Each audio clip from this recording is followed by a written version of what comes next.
Okay, सबसे पहले बताइए ऑडियो और वीडियो क्लियर है? Everything is fine? चलिए आप लोगों का कमेंट हम देख लेते हैं।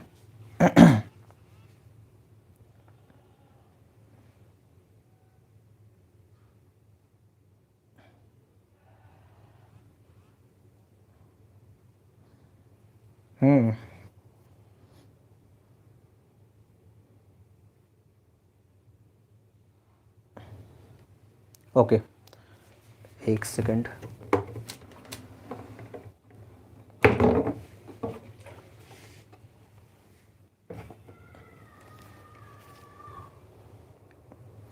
Good evening Rashid, Milan Kumar good evening, Amit good evening बाबू।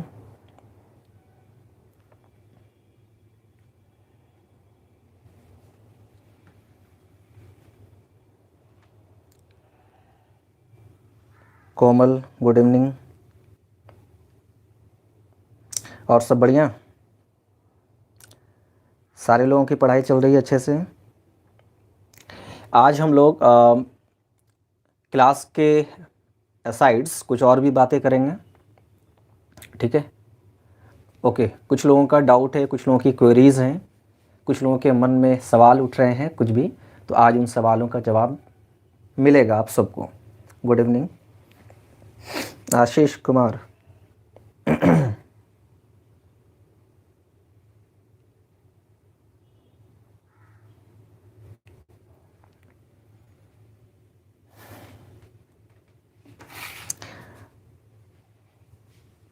4 लोग लाइक किए हैं, ठीक है? लाइक सबको करना है। देखो भाई, इतने गर्मी में फ़ैन ऑफ करके आप लोगों को क्लास मिल रहा है, तो लाइक तो बनता है कि नहीं? लाइक तो करना ही है। क्लास जब शुरू हो जाएगी, क्लास होती रहेगी, आप लोग को क्लास भी करना है और एक्सप्रेस भी करना है कि मज़ा आ रहा है, वो लाइक के थ्रू करना है। सर फर्स्ट हम किए, ओके, गुड आशीष कुमार।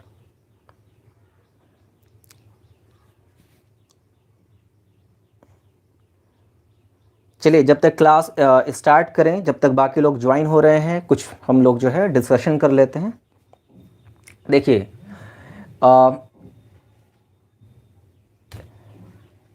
कुछ क्वेश्चंस हैं जो कुछ बच्चे के दिमाग में भी उठ रहा था, और कुछ एक्स्ट्रा जो है वो मैं आपको बताऊंगा कि क्या क्या चीज़ें हैं जो आपको नहीं सोचना है ना? चलिए, अब ध्यान दीजिए मेरी बातों को। देखिए, क्लासेस हमने जो शुरू किया है तो थोड़ा डिले हुआ है। क्लास जो है हम लोग लेट में शुरू किए थे, और लेट में इसलिए भी शुरू हुआ है क्योंकि आप लोग पूरे भागलपुर को कहीं ना कहीं, या फिर बहुत सारे टीचर्स को आप लोगों ने देखा। बहुत सारे जगह हो सकता है कुछ बच्चे ने बहुत सारे टीचर से क्लासेस भी किए थे, और फिर एट लास्ट मैंने क्लास शुरू किया और आप लोग अभी यहाँ पर हैं। देखिए, सबसे इम्पॉर्टेंट होता है कि कंटेंट में 2 चीज़ें आती हैं, एक थ्योरेटिकल कंटेंट और एक न्यूमेरिकल कंटेंट। बहुत सारे टीचर्स का या बहुत सारे जगह पर आपको न्यूमेरिकल का कंटेंट मिलेगा, थ्योरेटिकल कंटेंट नहीं मिलेगा, या फिर बहुत जगह पे आपको थ्योरेटिकल कंटेंट मिलेगा और न्यूमेरिकल कंटेंट नहीं मिलेगा। बट यहाँ पर हम ट्राई कर रहे हैं कि आपको दोनों कंटेंट मिले, theoretical content as well as numerical content, ठीक है? उसमें कहीं पर भी कोई कमी नहीं होगा। बहुत अच्छे तरीके से आपको थ्योरी मिलेगा, और थ्योरी में एक परफेक्ट थ्योरी होती है, वो आप लोगों का एक अच्छा सा नोटबुक तैयार हो जाएगा। चाहे आप बोर्ड एग्ज़ाम के लिए वो नोटबुक आप देखिए, या फिर आप कॉम्पिटिटिव एग्ज़ाम के लिए नोटबुक देखिए, उसमें आपको कहीं भी कोई कमी नहीं दिखेगी।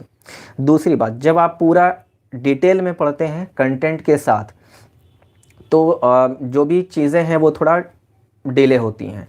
मान के चलिए कोई अगर शॉर्टकट कंटेंट दे रहा है, या कोई कम कंटेंट अगर मान लीजिए कोई टीचर दे रहे हैं, तो उनका सपोज दैट कोई चैप्टर 10 दिन में ख़त्म हो रहा है, लेकिन अगर उसी चैप्टर को हम लोग बेटर ढंग से पढ़ें, ज़्यादा कंटेंट के साथ अच्छे तरीके से एलेबोरेट करके अगर हम उस चैप्टर्स को पढ़ाएंगे, तो मे बी कि वो 12 से 13 दिन जाएगा, ठीक है? ज़्यादा टाइम जाएगा। तो अगर मान के चलिए कोई चैप्टर को हम पढ़ा रहे हैं और बाकी जगह पर अगर कोई चैप्टर्स एक हफ्ते में ख़त्म हुआ है और यहाँ पर अगर हम उसी चैप्टर को अगर 8 दिन में ख़त्म कर रहे हैं या 10 दिन में ख़त्म कर रहे हैं, तो आपको ये समझना है कि कंटेंट भी मिल रहा है। ज़्यादा कंटेंट देकर कम टाइम में नहीं पढ़ाया जा सकता है। अगर कंटेंट ज़्यादा जा रहा है तो टाइम भी ज़्यादा लगेगा, बट आपको सिलेबस का टेंशन नहीं लेना है। सिलेबस पूरी तरीके से कंप्लीट होगी, आपके टाइम के अंदर सिलेबस कंप्लीट होगा, उसमें कहीं कोई दिक्कत नहीं है, ठीक है। हाँ, इसलिए किसी के दिमाग में सिलेबस को लेके सवाल नहीं आना है कि एग्ज़ाम होगा या फिर सिलेबस कब ख़त्म होगा।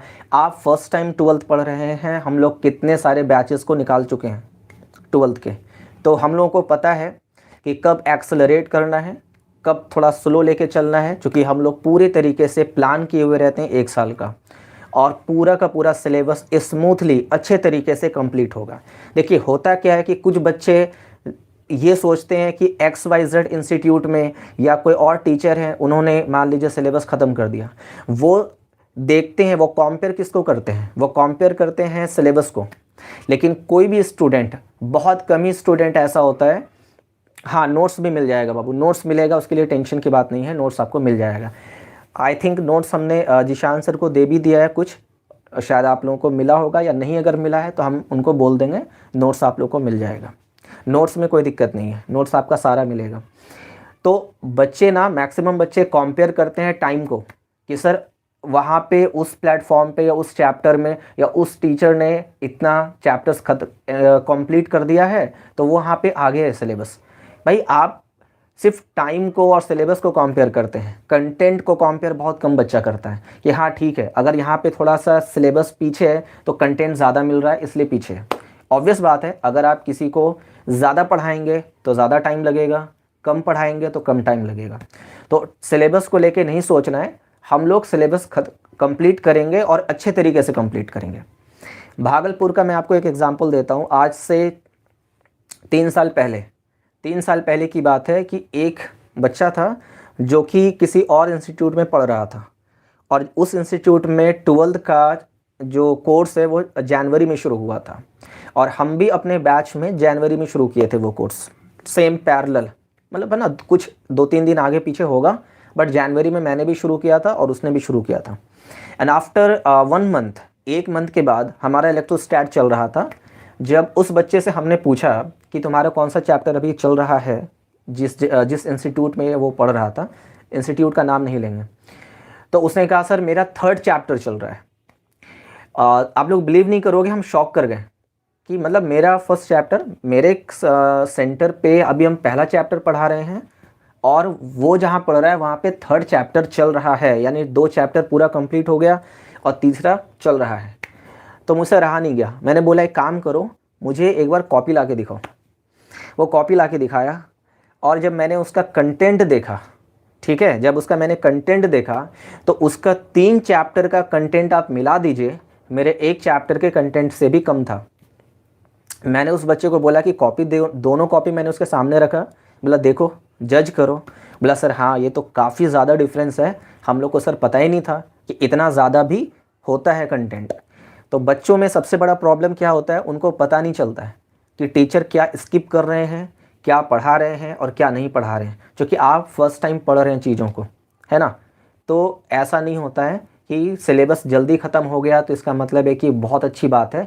सिलेबस अगर बहुत जल्दी ख़त्म हो रहा है तो इसका एक नेगेटिव पॉइंट ये भी है कि कहीं ना कहीं कट किया गया होगा कंटेंट को, इसीलिए कंटेंट को कट मत कीजिए। अगर आप साइंस लिए हैं तो अच्छे से पढ़ाई कीजिए। अगर आप कंटेंट को कम करेंगे तो जो गांव देहात में जो बच्चे पढ़ रहे हैं, ऐसे टीचर के पास जो फिजिक्स भी वही पढ़ाते हैं, केमिस्ट्री भी वही पढ़ाते हैं, मैथ भी वही पढ़ाते हैं और बायो भी वही पढ़ाते हैं, तो वैसे टीचर का भी कंटेंट उतना ही होता है कि 4 पेज में इलेक्ट्रोस्टैट ख़त्म, 10 पेज में गॉस लॉ ख़त्म, इस तरीके से वैसा वाला कंटेंट मत पढ़िए। डिफरेंस तब क्या रहेगा आपकी क्वालिटी में और उन सारे बच्चों की क्वालिटी में।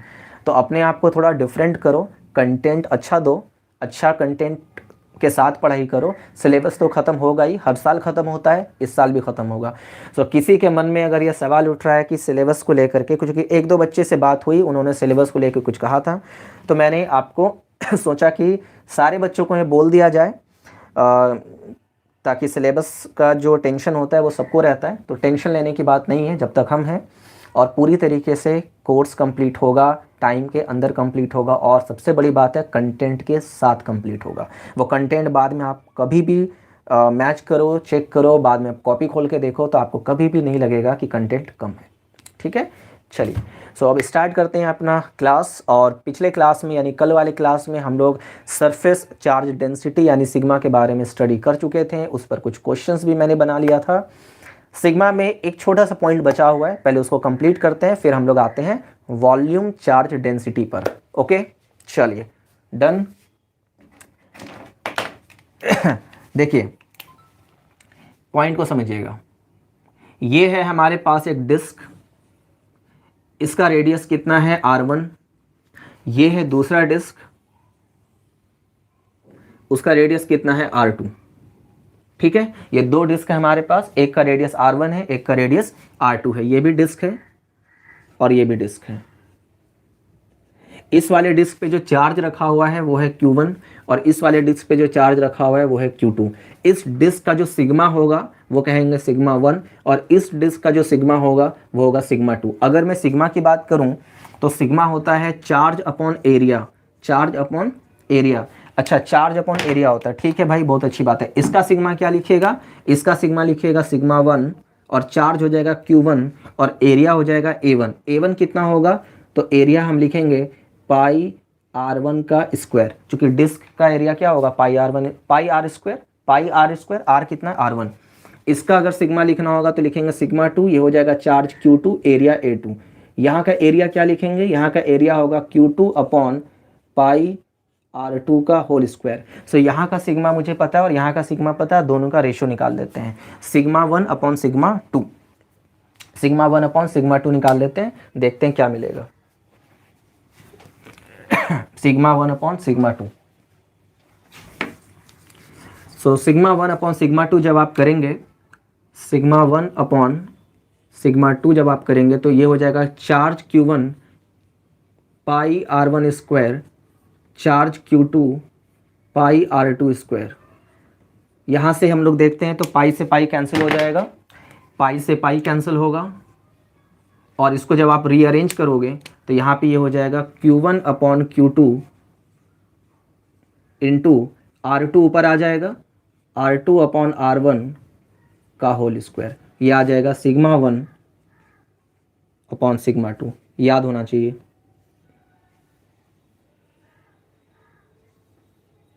याद होना चाहिए, ठीक है। चलिए इस पर एक क्वेश्चन कराते हैं ताकि आपको पता चले कि इस फॉर्मूले का यूज़ कैसे करना है। देखिए इस फॉर्मूला में देखिए ध्यान से, यहाँ पे सिग्मा 1 है, यहाँ पे सिग्मा 2 है, यहाँ पे Q1 है, यहाँ पे Q2 है, यानी 1/2 1/2। लेकिन रेडियस देखो उल्टा है, 2/1। रेडियस का रेशियो क्या है, उल्टा है। चलिए फॉर्मूला को लिख लीजिएगा। क्वेश्चन है ratio of charge on two disc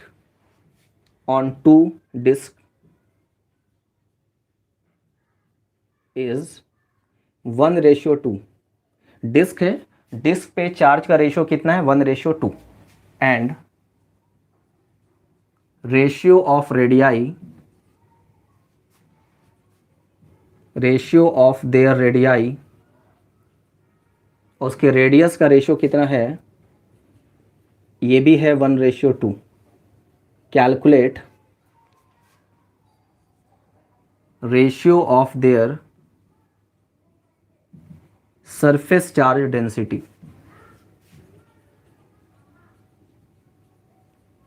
surface charge density का रेशियो बताइए क्या होगा। चलिए फटाफट बनाइए, सरफेस चार्ज डेंसिटी का रेशियो बताइए। सरफेस चार्ज डेंसिटी का रेशियो, कोमल आंसर दीजिए।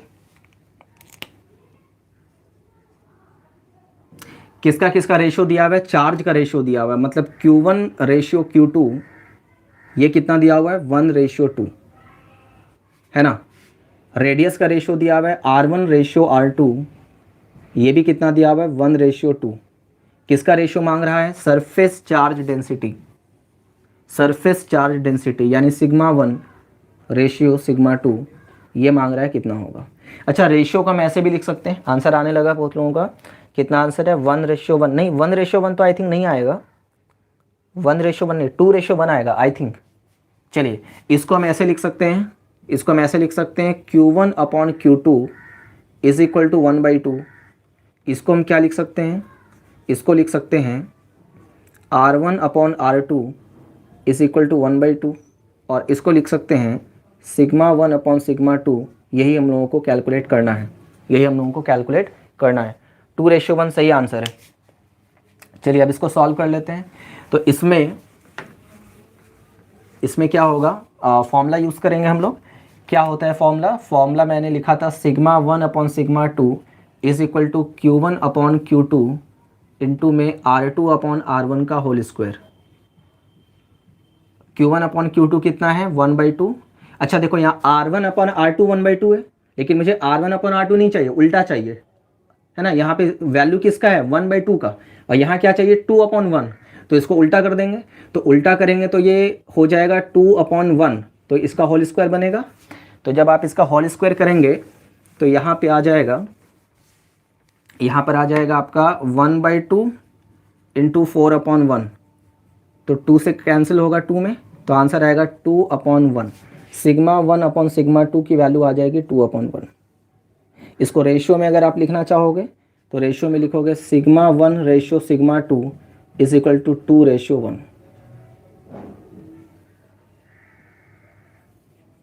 ठीक है, सो आई थिंक कि समझ में आ गया होगा। सारे लोगों का आंसर सही है, 1-2 का छोड़कर।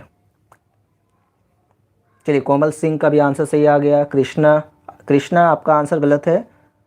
आशीष सर लाइटनिंग के कारण लिखा हुआ अच्छे से नहीं दिख रहा है। ओ 1 सेकंड बाबू ना, 1 सेकंड 1 सेकंड कोशिश करते हैं लाइट ऑफ करने का। 1 सेकंड रुको।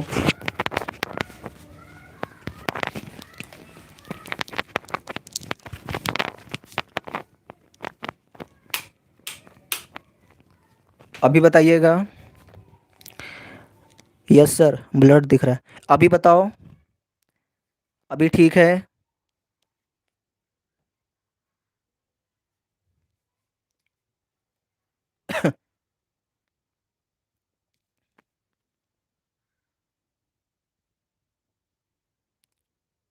ठीक है तौसीफ।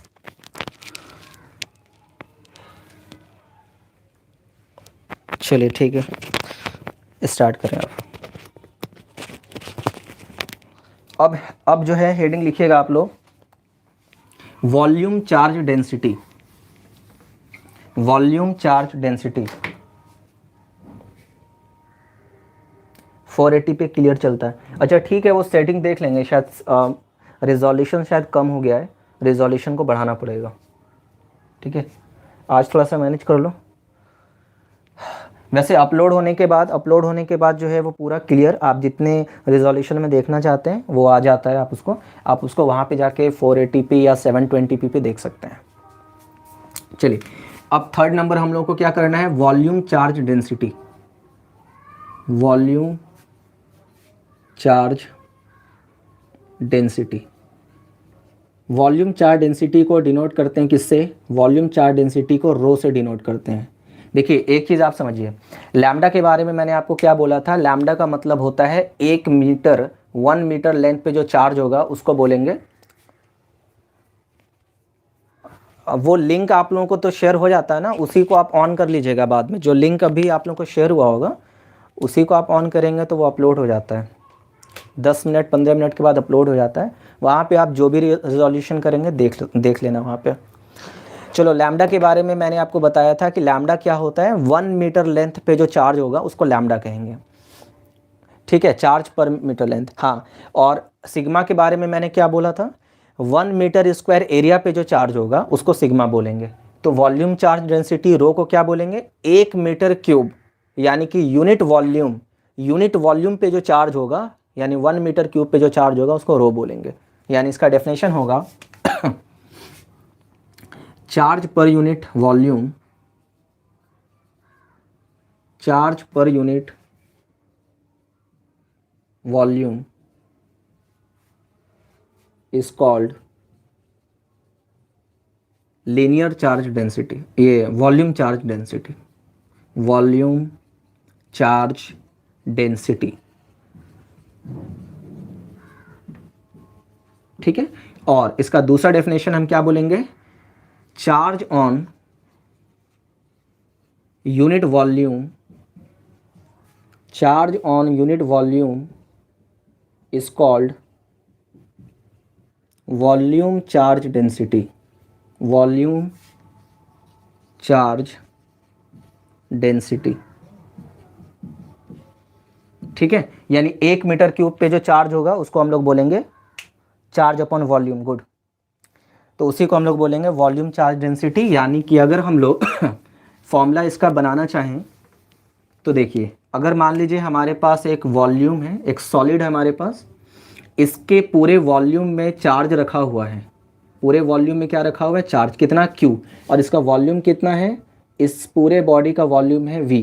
तो हम ऐसा लिख सकते हैं ना कि V मीटर क्यूब या V वॉल्यूम में Q चार्ज है, तो यूनिट वॉल्यूम में कितना चार्ज होगा, Q अपॉन V, और यूनिट वॉल्यूम में जो चार्ज होगा उसी चार्ज को हम लोग कहते हैं रो।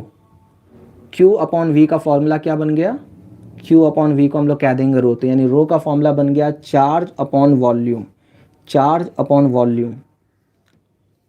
ठीक है, तो यहाँ से हम चार्ज निकाल लेंगे, तो यहाँ से चार्ज क्या लिखेंगे, चार्ज बराबर rho into volume, rho into volume. ठीक है, rho into volume.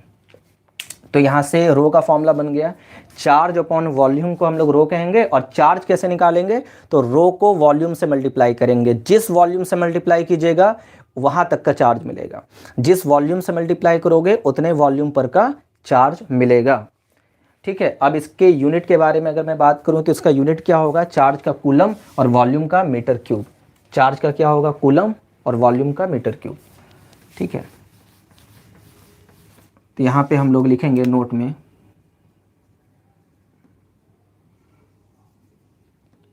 First point, unit of रो, रो का यूनिट होगा कूलम अपॉन मीटर क्यूब। किसके लिए यूज़ करेंगे, यूज्ड फॉर, हम लोग वैसे बॉडी के लिए यूज़ करेंगे जिसमें चार्ज कहाँ होगा, वॉल्यूम्स में होगा। तो कहाँ कहाँ चार्ज वॉल्यूम्स में होगा, सॉलिड, सॉलिड, कंडक्टर की नॉन कंडक्टर, कंडक्टर या नॉन कंडक्टर, कंडक्टर हुआ तो चार्ज कहाँ आ जाएगा, सरफेस पर, लेकिन चार्ज को अगर वॉल्यूम में रखना है, solid non conducting, solid non conducting sphere, solid non conducting sphere, या नहीं तो solid non conducting, non conducting cylinder, cylinder है ना, या फिर नॉन कंडक्टिंग स्लैब। स्लैब किसको बोलते हैं, देखिए दो चीज़ होता है, शीट और स्लैब। शीट होता है जैसे कॉपी का आपका एक पेज अगर आप उठाएंगे तो वो शीट कहलाएगा, लेकिन पूरी मोटी कॉपी अगर आप देखेंगे या कोई बुक अगर आप देखेंगे तो उसको हम लोग बोलते हैं स्लैब। स्लैब का मतलब होता है जिसका थिकनेस ज़्यादा है, और शीट का मतलब होता है जिसका थिकनेस नेग्लिजिबल है। तो यहाँ पे जितना भी चीज़ मैंने लिखा ये सारा वॉल्यूम वाला है, तो इसमें अगर चार्ज होगा वॉल्यूम में तो वहाँ पर हम लोग रिप्रेजेंट करेंगे रो को। ग्लास स्लैब, तो ग्लास स्लैब तो अलग चीज़ हो गया। ठीक है, अब देखो यहाँ पे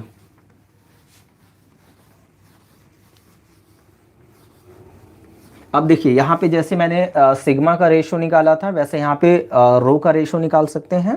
तो यहाँ पे रो का रेशो कैसे निकालेंगे, देखिए मान के चलिए आपके पास एक स्फीयर है, ये डिस्क नहीं है, स्फीयर है। चूंकि डिस्क होगा तब तो सिग्मा यूज़ होगा, स्फीयर होगा तभी ना वॉल्यूम के अंदर चार्ज आएगा। तो और इसका रेडियस कितना है r1, चार्ज कितना है q1, और चार्ज पूरे वॉल्यूम्स में डिस्ट्रीब्यूट है। चार्ज कहाँ है, वॉल्यूम्स के अंदर। और दूसरा है हमारे पास स्फीयर, इसका रेडियस है r2, चार्ज q2, ये भी चार्ज पूरे वॉल्यूम्स में डिस्ट्रीब्यूटेड है। इसका रो हो जाएगा रो2, इसका रो हो जाएगा रो1। अच्छा, रो क्या होता है, चार्ज अपॉन वॉल्यूम। तो जब हम इसका रो लिखेंगे तो रो1 हो जाएगा चार्ज कितना q1, वॉल्यूम कितना v1। तो चार्ज Q1 और वॉल्यूम कितना लिखेंगे 4/3 पाई R1 का क्यूब, और रो टू क्या लिखेंगे charge Q2 volume V2। Charge तो Q2 है इसके पास, वॉल्यूम कितना है 4/3 पाई R2 का होल क्यूब। जब आप इन दोनों को डिवाइड कीजिएगा तो रो वन और रो टू का रेशियो आपको मिल जाएगा। चलिए डिवाइड करके देखिए, डिवाइड करके देखो कितना आ रहा है।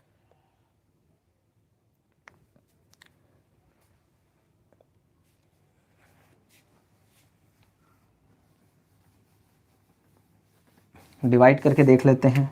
तो rho one upon rho two is equal to Q1 upon 4/3 pi R1 का क्यूब Q2 अपॉन 4/3 पाई R2 का होल क्यूब। ये ऊपर वाला रो वन का वैल्यू है, नीचे वाला रो टू का वैल्यू। जब आप डिवाइड करेंगे तो 4/3 पाई कट जाएगा, तो rho one upon rho to आ जाएगा Q1 अपॉन Q2 इंटू में R2 ऊपर चला गया, R1 नीचे आ गया और उस पर पावर क्यूब लग गया। तो ये आ गया रो वन और रो टू का रेशियो। इसको याद रखना है, ठीक है। यहाँ पे सिग्मा का जो रेशियो था और यहाँ पे जो रो का रेशियो, दोनों में डिफरेंस क्या है। सिग्मा के रेशियो में यहाँ पे स्क्वायर होता है और रो का जब रेशियो होगा तो रो के रेशियो में यहाँ पे क्यूब होगा। बस इतना सा डिफरेंस है, इसको याद रखना है। चलिए इस पर एक क्वेश्चन करवा देते हैं।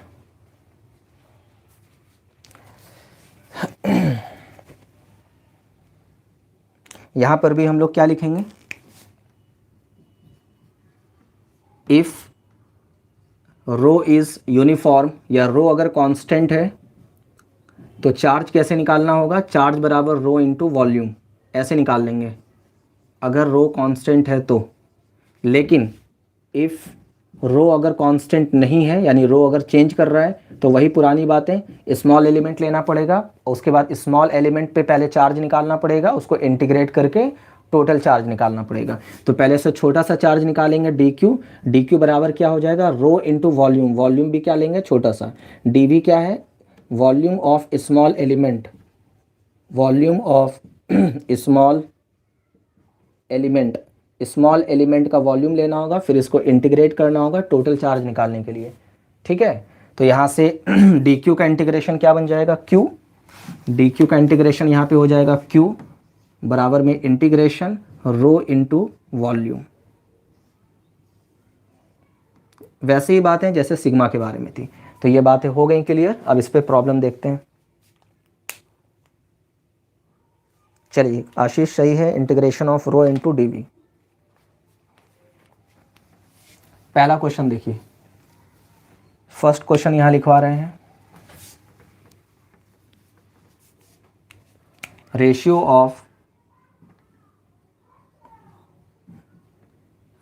Of radius, ratio of volume charge density, volume charge density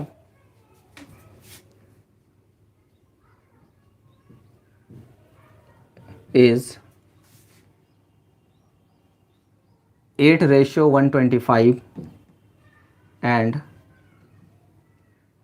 having equal charges. Calculate the ratio of surface charge density. Surface charge density. चलिए ये क्वेश्चन ट्राई कीजिए, ट्राई करके बनाइए। 5.2 5 कितना आंसर आया,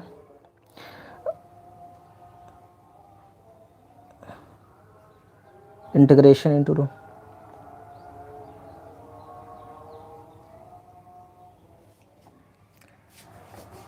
क्या दिया हुआ है देखो। इस वाले क्वेश्चन में क्या दिया हुआ है, volume charge density, volume charge density मतलब क्या हुआ, रो ना, रो का रेशो दिया हुआ है 8:125, 8:125, यानी कि रो 1 रेशियो रो 2 ये आपको दिया हुआ है 8:125, 8:125 ये दिया हुआ रेशो, ये रेशो दिया हुआ है आपको रो 1 और रो 2 का। और कह रहा है कि दोनों पे चार्ज क्या है ना, इक्वल है। चार्ज अगर बराबर है, यानी Q1 बराबर अगर Q2 है, तो हम कह सकते हैं कि Q1 बराबर अगर Q2 है तो Q1 अपॉन Q2 की वैल्यू कितनी आ जाएगी, 1। चार्ज अगर बराबर है तो दोनों चार्ज का रेशो कितना आ जाएगा, 1। और आपसे किसका रेशो मांगा जा रहा है, सिग्मा का, सरफेस चार्ज डेंसिटी का रेशो बताइए, सिग्मा 1 रेशो सिग्मा 2, ये क्या होगा। तो अब इस क्वेश्चन में कहानी क्या चल रहा है, इस क्वेश्चन में कहानी ये है कि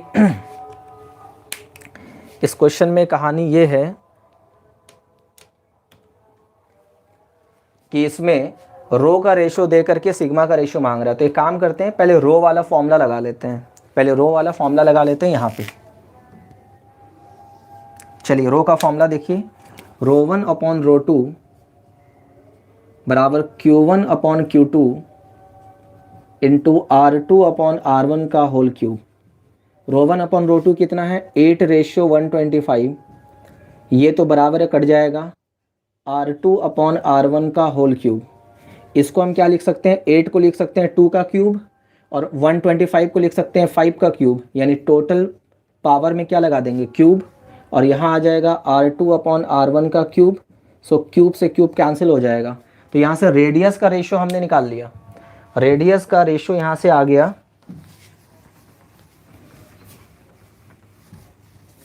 रेडियस का रेशो आ गया यहाँ से R2 अपॉन R1, रेडियस का रेशो आ रहा है 2/5। ये तो रेडियस का रेशो है, मुझे किसका रेशो चाहिए था, सिग्मा का। तो अब सिग्मा का फॉर्मूला यूज़ करेंगे। क्या होता है सिग्मा का formula, sigma 1 upon sigma 2 Q1 upon Q2 into R2/R1 का होल स्क्वायर, ये होता है सिग्मा का फॉर्मूला। तो जब आप ये फॉर्मूला यूज़ करेंगे तो यहाँ से Q1 और Q2 तो कट जाएगा, चूँकि दोनों बराबर है। R2 अपॉन R1 कितना है, 2/5, तो यहाँ रख देंगे 2/5 का होल स्क्वायर, तो ये आ जाएगा आपका 4/25। तो रेशियो कितना आ रहा है, सिग्मा 1 अपॉन सिग्मा 2 4:25। और आप इसको ऐसे भी लिख सकते हैं, और sigma 1 ratio sigma 2 is equal to 4:25, 4:25।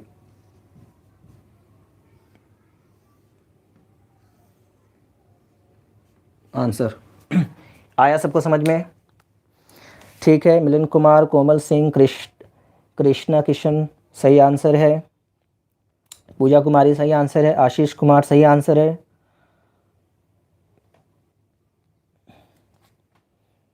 Okay Krishna Kishan, आपका रेडियस का रेशियो सही है 2:5, सिग्मा का निकालना था, सिग्मा भी आपने निकाल दिया 4:25। गुड, बहुत अच्छा, चलिए बहुत अच्छी बात है।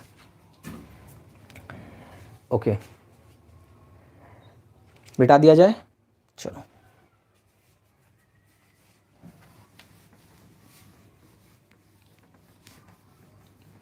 सिग्मा पे एक लास्ट क्वेश्चन करवाते हैं, फिर हम लोग स्टार्ट करेंगे चार्जिंग ऑफ बॉडी, किसी भी बॉडी को चार्ज कैसे करते हैं। क्वेश्चन लिखना है आपको, कैलकुलेट टोटल चार्ज कितना होगा। ये है solid sphere, solid non conducting sphere,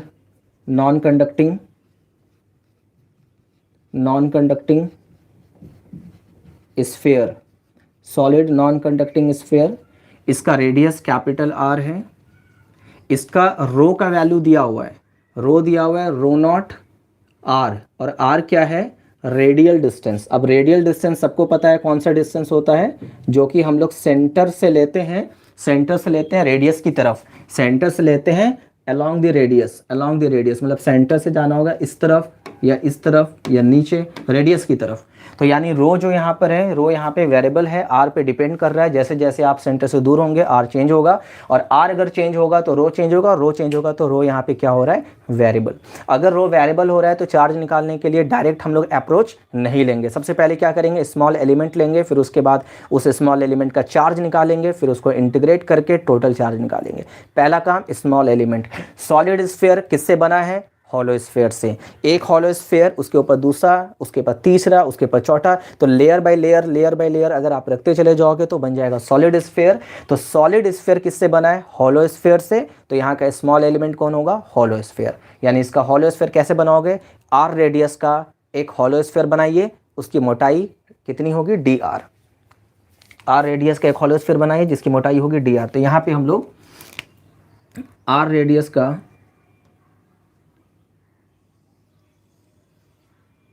एक हॉलो स्फीयर बना लेते हैं।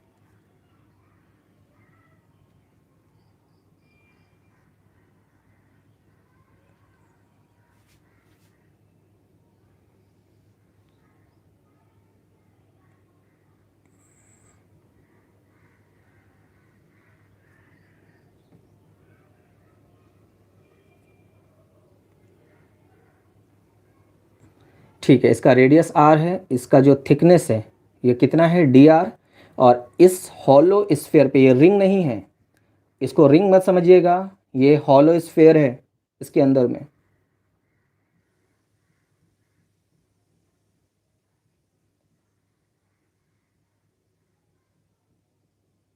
इस हॉलो स्फीयर पे जो चार्ज है वो कितना है, D Q. This is hollow sphere, hollow sphere, hollow sphere. सबसे पहले इसके चार्ज को निकालना पड़ेगा। इसका चार्ज कैसे निकालिएगा, तो ये चूंकि यहाँ पे क्या है, यहाँ पर है वॉल्यूम चार्ज डेंसिटी, रो दिया हुआ है, तो रो को किससे मल्टीप्लाई कीजिएगा, तो रो को करना पड़ेगा वॉल्यूम से मल्टीप्लाई। रो को जिस वॉल्यूम से मल्टीप्लाई करोगे उसका चार्ज मिलेगा। मुझे किसका चार्ज निकालना है, हॉलो स्फीयर का, स्मॉल एलिमेंट का, तो इसके वॉल्यूम से मल्टीप्लाई करना पड़ेगा।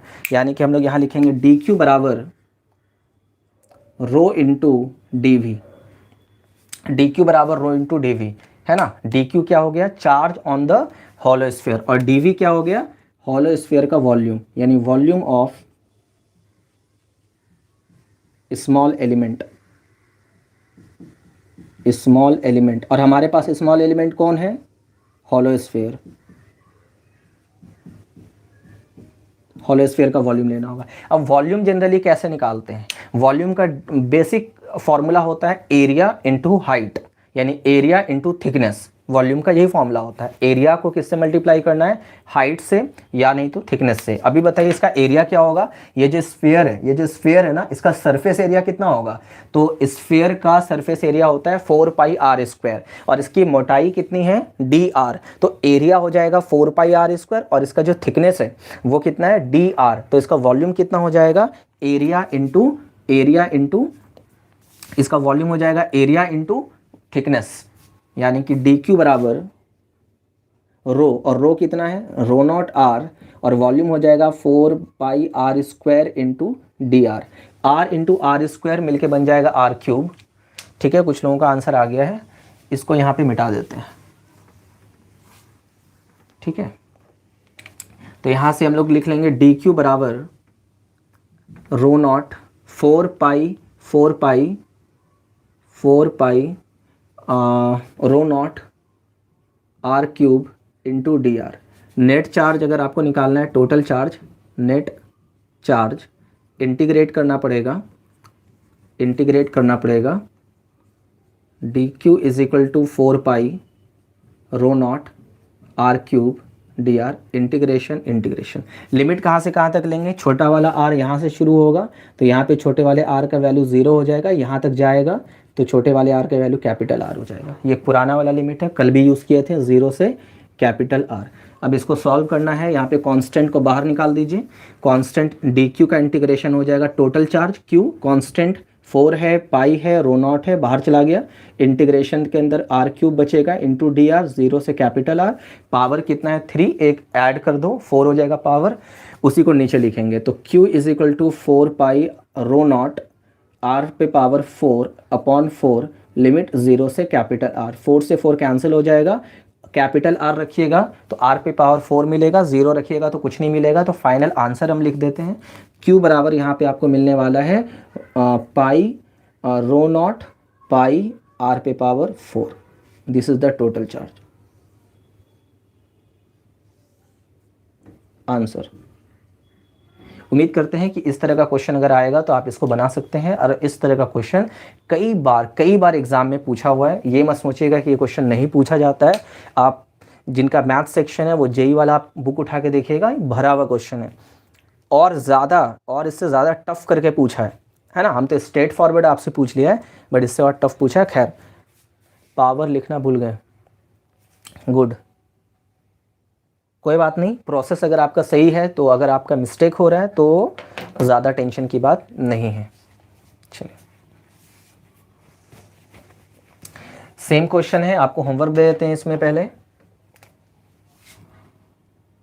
Calculate net charge, total charge बताना है, सब कुछ वैसा है। Non conducting solid sphere, non conducting solid sphere, sphere वही है, रेडियस भी वही है, सिर्फ क्या चेंज होगा, ये एलिमेंट वेलिमेंट मत बनाना है, एलिमेंट बाद में बनाना है जब सॉल्व करोगे तब। अब इसमें क्या दिया हुआ है, इसका जो रो है ना, इसका जो रो दिया हुआ है वो कितना दिया हुआ है, rho is equal to rho naught upon r, ये दिया हुआ है। और आर क्या है, रेडियल डिस्टेंस। ये होमवर्क है, रेडियल डिस्टेंस। क्वेश्चन कॉपी कर लीजिए, इसको सॉल्व कर लेना है।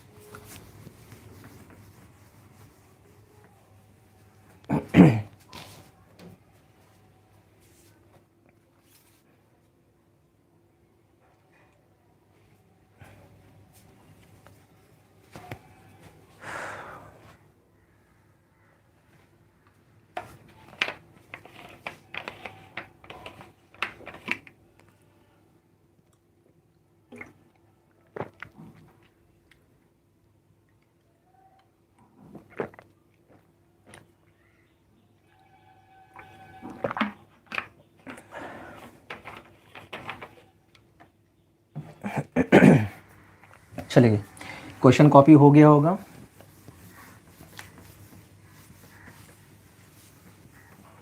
नेक्स्ट, अब हेडिंग लिखा जाए, charging of a body.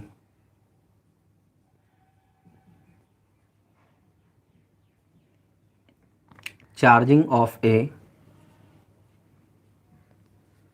Body, charging of a body. किसी भी बॉडी को जब चार्ज करना है तो कितने तरीके से आप बॉडी पे चार्ज बना सकते हैं। चार्जिंग ऑफ ए बॉडी, देखिए चार्जिंग ऑफ ए बॉडी में 3 तरीके से आप चार्ज क्रिएट कर सकते हैं। अपने कोर्स में 3 तरीका है, 3 तरीके से आप बॉडी के ऊपर चार्ज बना सकते हैं। फर्स्ट तरीका है बाय फ्रिक्शन,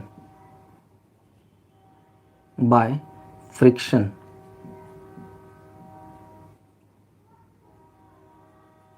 दूसरा तरीका है bye conduction,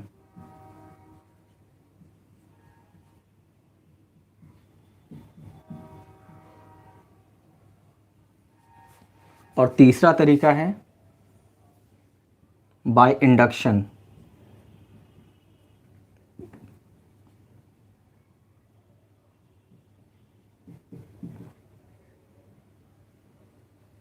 conduction, friction, conduction और इंडक्शन। तो 1 बाय 1 इन तीनों को देखना है कि फ्रिक्शन से आप कैसे चार्ज क्रिएट करोगे, कंडक्शन से कैसे चार्ज क्रिएट करोगे, और इंडक्शन से कैसे चार्ज क्रिएट करोगे। ठीक है, चलिए तो स्टार्ट करते हैं फर्स्ट नंबर से, बाय फ्रिक्शन।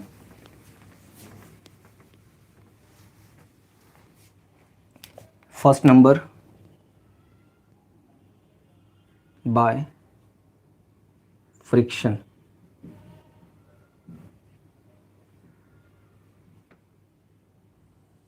फ्रिक्शन में क्या होगा कि आपको सबसे पहले 2 बॉडी लेनी होगी, दोनों बॉडी न्यूट्रल है। जैसे मान लीजिए एक ब्लैक पेन में ले रहा हूँ और एक ब्लू पेन ले रहा हूँ, ये 2 बॉडी है, ये दोनों न्यूट्रल है। न्यूट्रल का ये मतलब नहीं है कि इसके पास इलेक्ट्रॉन और प्रोटॉन नहीं है, इसके पास दोनों है, न्यूट्रल भी है, हाँ ठीक है, इसके पास दोनों है। तो जब आप इस दोनों को रब करेंगे जब आप इन दोनों बॉडीज़ को रब करेंगे तो रब करने में क्या होगा, किसी एक बॉडी का इलेक्ट्रॉन निकलकर दूसरे बॉडी में चला जाएगा। जैसे मान लीजिए आपने इसको रब किया, तो मान लेते हैं कि ब्लैक बॉडी से, ये ब्लैक पेन से इलेक्ट्रॉन निकल के ब्लू वाले पेन में चला गया। चूँकि ब्लैक वाले पेन से इलेक्ट्रॉन निकला है तो इसके कारण से ब्लैक वाले पर पॉजिटिव चार्ज बन जाएगा, और ब्लू वाले में इलेक्ट्रॉन इन किया है तो इस पर नेगेटिव चार्ज बन जाएगा। तो जब भी आप दो बॉडीज़ को रब करते हैं एक दूसरे के साथ, तो किसी एक बॉडी से इलेक्ट्रॉन निकलकर दूसरे बॉडी में चला जाता है। जिस बॉडी से इलेक्ट्रॉन निकल जाता है उस पर पॉजिटिव चार्ज बनेगा, और जिस बॉडी में इलेक्ट्रॉन जाएगा उस पर नेगेटिव चार्ज बनेगा। हमारा यहाँ पे सबसे पहला दो क्वेश्चन ये है कि आखिर इलेक्ट्रॉन को निकालने का मतलब है कि जो इलेक्ट्रॉन ऑर्बिट में घूम रहा है वहाँ से उसको निकालना पड़ेगा, और इलेक्ट्रॉन को निकालने के लिए एनर्जी का रिक्वायरमेंट होता है। बिना एनर्जी के इलेक्ट्रॉन तो निकलेगा नहीं। तो एनर्जी यहाँ पे कौन दे रहा है और एनर्जी कहाँ से आई, और दूसरी बात ये कैसे डिसाइड होगा कि किस बॉडी से इलेक्ट्रॉन निकलकर किस बॉडी में जाएगा। तो सबसे पहला क्वेश्चन ये है कि इलेक्ट्रॉन आखिर जाएगा क्यों। उसको तो इलेक्ट्रॉन को ट्रांसफ़र होने के लिए एनर्जी चाहिए, बिना एनर्जी के इलेक्ट्रॉन तो ट्रांसफ़र होगा नहीं। तो इलेक्ट्रॉन के जाने का सबसे बड़ा कारण है कि जब आप दो बॉडीज़ को रब करते हैं, जब आप दो बॉडीज़ को रब करते हैं तो ड्यू टू फ्रिक्शन, जैसे आप दो हाथ को ऐसे रब कीजिएगा तो यहाँ पे हीट जनरेट होगा। तो जब आप दो बॉडीज़ को रब करते हैं तो फ्रिक्शन के कारण हीट जनरेट होता है, यानी कि हीट एनर्जी जनरेट होती है। और हीट एनर्जी क्या होगा कि हीट एनर्जी के थ्रू इलेक्ट्रॉन का क्या होगा, आउटर मोस्ट ऑर्बिट का इलेक्ट्रॉन वहाँ से रिलीज़ हो जाएगा। क्योंकि हीट एनर्जी हम दे रहे हैं, एनर्जी हीट के फॉर्म पे दे रहे हैं, तो वहाँ पर इलेक्ट्रॉन रिलीज़ होगा, और जब इलेक्ट्रॉन रिलीज़ होगा तो वो आराम से ट्रांसफ़र हो सकता है। अब सवाल ये है कि किस बॉडी से किस बॉडी में इलेक्ट्रॉन जाएगा। देखिए, इलेक्ट्रॉन को रिमूव करने के लिए एक टर्म होता है जिसको बोलते हैं वर्क फंक्शन। वर्क फंक्शन होता है minimum energy required to remove an electron. किसी भी इलेक्ट्रॉन को निकालने के लिए कम से कम कितनी एनर्जी चाहिए, जितनी एनर्जी चाहिए, मिनिमम एनर्जी इलेक्ट्रॉन को निकालने के लिए जो चाहिए, उसी मिनिमम एनर्जी को हम कहते हैं वर्क फंक्शन। यानी अगर कोई इलेक्ट्रॉन को रिमूव कराना है और रिमूव कराने में कम से कम, हाँ कम से कम मान के चलिए मुझे 10 जूल का एनर्जी देना पड़ रहा है, कम से कम 10 जूल से कम दे रहे हैं तो इलेक्ट्रॉन नहीं रिलीज़ हो रहा है, इलेक्ट्रॉन बाहर नहीं जा रहा है। 10 जूल दे रहे हैं तो जा रहा है, ज़्यादा देंगे तो और अच्छे से जाएगा। तो मिनिमम जितना एनर्जी चाहिए इलेक्ट्रॉन को निकालने के लिए, that minimum energy is known as work function. अब मान के चलिए इस ब्लैक वाले पेन का वर्क फंक्शन है 5 जूल, इस ब्लू वाले पेन का वर्क फंक्शन है 10 जूल। अगर इसका वर्क फंक्शन 5 जूल है तो इसका मतलब इसको मिनिमम 5 जूल चाहिए। अगर मिनिमम हम 5 जूल देंगे तो इलेक्ट्रॉन निकल जाएगा। इसका वर्क फंक्शन है 10 जूल, मतलब इसको मिनिमम 10 जूल एनर्जी चाहिए इलेक्ट्रॉन को निकालने के लिए। तो पहले किससे इलेक्ट्रॉन निकलेगा, अगर मान के चलिए मैंने इसमें 6 जूल एनर्जी दोनों को दिया तो 6 जूल देंगे तो इससे इलेक्ट्रॉन तो आ जाएगा। क्योंकि इसमें इलेक्ट्रॉन निकालने के लिए 5 चाहिए, हम कितना दे रहे हैं 6 और ज़्यादा दे रहे हैं, तो इलेक्ट्रॉन तो इजीली बाहर आएगा। बट इसमें निकालने के लिए क्या होगा, मिनिमम 10 चाहिए, अभी कितना दे रहे हैं 6, तो इससे इलेक्ट्रॉन निकलेगा नहीं। तो जिसका वर्क फंक्शन कम है उससे इलेक्ट्रॉन पहले निकल जाएगा, और जिसका वर्क फंक्शन ज़्यादा है उसमें इलेक्ट्रॉन निकलने में लेट होगा। तो अगर हम इन दोनों पेन को रब कर रहे हैं तो हीट एनर्जी जनरेट हो रहा है। अगर इसका वर्क फंक्शन कम है तो इससे इलेक्ट्रॉन निकल जाएगा और निकल करके ब्लू वाले में चला जाएगा। और अगर ब्लू वाले का वर्क फंक्शन कम होता है तो ब्लू वाले से इलेक्ट्रॉन निकल के ब्लैक वाले में जाएगा। तो द रीज़न कि किस बॉडी से इलेक्ट्रॉन किस बॉडी में जाएगा, it totally depends on the work function. और रब क्यों किया जाता है, ताकि हीट एनर्जी जनरेट हो। अब इतनी बातों को फटाफट लिख लीजिए।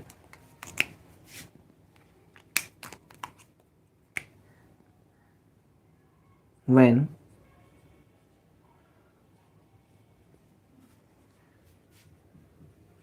one body is rubbed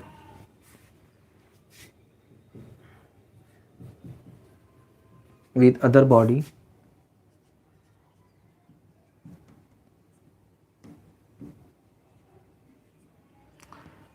due to friction,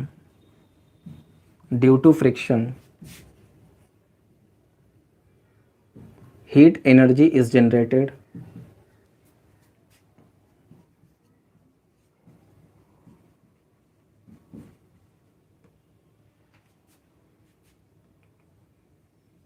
and thus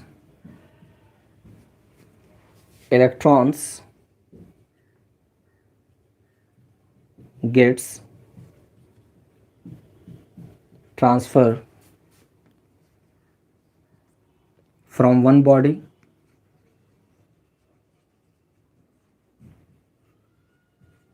whose work function is less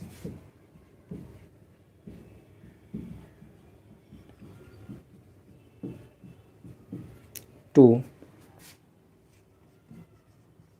other body whose work function is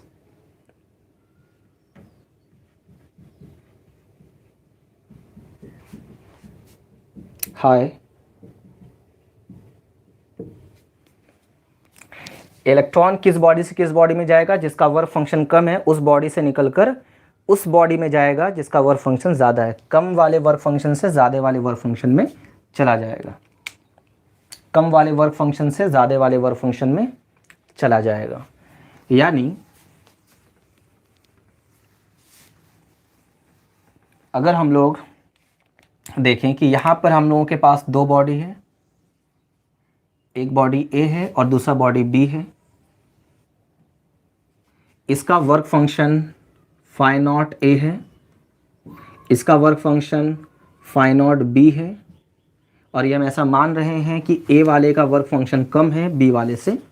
work function of A is less than work function of B. A का work function कम है तो ए से electron जल्दी निकल जाएगा और B से electron late में निकलेगा। जब आप इन दोनों को रब करेंगे तो रब करने से मान लेते हैं कि ए वाले से इलेक्ट्रॉन निकलकर बी वाले में चला गया। कितने इलेक्ट्रॉन्स गए? कुछ भी इलेक्ट्रॉन गए, जैसे 10 इलेक्ट्रॉन्स गए होंगे तो इसमें से 10 इलेक्ट्रॉन का लॉस हो गया तो इस पर +10 का चार्ज बन जाएगा, और इसमें 10 इलेक्ट्रॉन का गेन हुआ तो इसमें -10 बन जाएगा। तो जब इसमें इलेक्ट्रॉन ट्रांसफ़र हो गया ए वाले बॉडी से बी वाले बॉडी में, तो ए वाले बॉडी पर कौन सा चार्ज क्रिएट हो जाएगा? ए वाले बॉडी पे चार्ज क्रिएट हो जाएगा पॉजिटिव। ए वाले बॉडी पर कौन सा चार्ज आ जाएगा? पॉजिटिव। और बी वाले बॉडी पे कौन सा चार्ज आएगा? नेगेटिव। बी वाले पर नेगेटिव आएगा।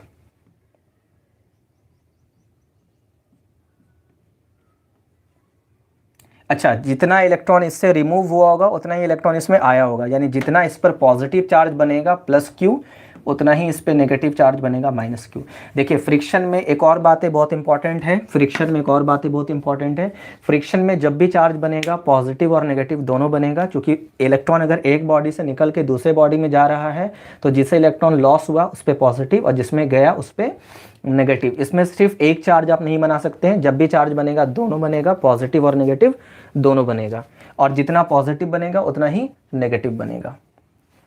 तो यहाँ पे हम क्या लिखेंगे पॉइंट बना के? इन फ्रिक्शन प्रोसेस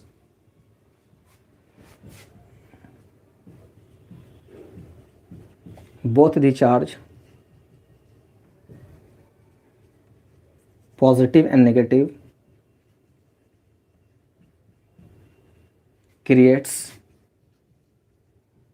simultaneously।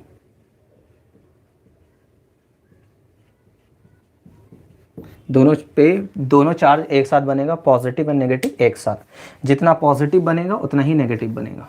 अगला point, magnitude of positive charge and magnitude of negative charge are equal. जितना पॉजिटिव बनेगा उतना ही नेगेटिव बनेगा। और कभी कभी क्या होता है कि जब इलेक्ट्रॉन ट्रांसफ़र होता है तो ट्रांसफ़र होते टाइम क्या होता है, कभी कभी करंट भी बन जाता है। जैसे इलेक्ट्रॉन एक बॉडी से दूसरे बॉडी में ट्रांसफ़र हो रहा है तो उस प्रोसेस में इलेक्ट्रॉन के ट्रांसफ़र होने के टाइम करंट भी फॉर्म कर जाता है, और उस करंट को हम लोग कहते हैं, क्या बोलते हैं हम लोग, वो करंट बहुत ही शॉर्ट टाइम के लिए होता है, बहुत ही कम देर के लिए होता है, उसको बोलते हैं हम लोग frictional electricity. Frictional electricity, frictional electricity. तो इसमें लिखेंगे अगला point, sometimes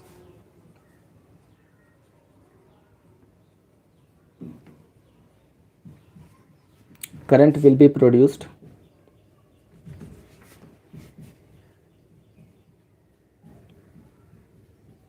called as called frictional electricity. Frictional electricity, ठीक है। तो दिस इज कॉल्ड क्या, फ्रिक्शन प्रोसेस। जब भी आप दो बॉडीज को रब करेंगे तो इलेक्ट्रॉन एक बॉडी से निकल के दूसरे बॉडी में जाएगा, जिस बॉडी से इलेक्ट्रॉन निकलेगा उस पर पॉजिटिव चार्ज बनेगा और जिस बॉडी में इलेक्ट्रॉन जाएगा उस पर नेगेटिव चार्ज बनेगा। इसमें कुछ एग्जाम्पल मैं आपको दिखा देता हूं। देखिए, positive charge, positive charge, negative charge, इसको याद रखना है। गुड वाइफ डे, इसको ये रखना है एसपी चंदन, एसपी चंदन। और ऊपर वाला क्या है, गुड वाइफ डे। अब ध्यान से सुनना मेरी बात को। इसको समझाने के लिए, इसको समझाने के लिए हम लोग एक चार्ट बना लेते हैं। यहाँ पर हम लोग लेंगे पॉजिटिव चार्ज, उसके बाद हम लोग लेंगे नेगेटिव चार्ज,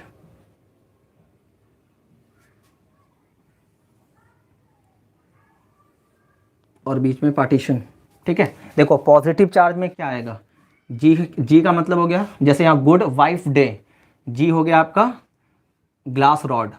तो पहला नंबर में आपका याद क्या रखना है, पहला नंबर में एकदम इसी सीरीज में याद रखना है, ठीक है। इसको हम यहाँ से हटा देते हैं, यहाँ पे लिख रहे हैं जी हो गया गुड, गुड से मतलब हो गया ग्लास, ग्लास, ठीक है ना। इसको थोड़ा ढंग से लिख लेते हैं, इसको थोड़ा ढंग से कर देते हैं, ठीक है, ग्लास, ठीक है। उसके बाद ग्लास हो गया, उसके बाद वाइफ का जो डब्लू है वुलन क्लॉथ, डे का जो डी है ड्राई हेयर, ठीक है। अब इसके सामने क्या लगेगा, इसके सामने लगेगा नीचे वाला नेगेटिव वाला एसपी, एसपी, एस का मतलब हो गया सिल्क क्लॉथ, पी का मतलब हो गया प्लास्टिक, है ना। पी का मतलब क्या हो गया, प्लास्टिक, रॉड, और चंदन का जो सी है उसका हो गया कॉम्ब, ठीक है। इसका मतलब हो गया कि अगर आप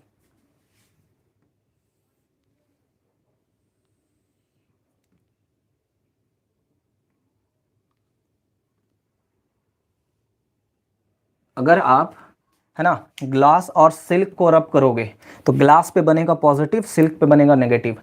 अगर आप वोलन क्लॉथ और प्लास्टिक रॉड को रब करोगे तो वोलन क्लॉथ पे बनेगा पॉजिटिव, प्लास्टिक पे बनेगा नेगेटिव।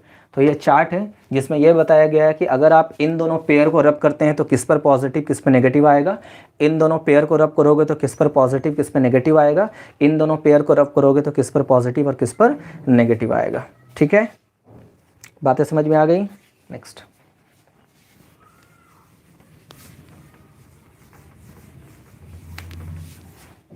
Second number, conduction.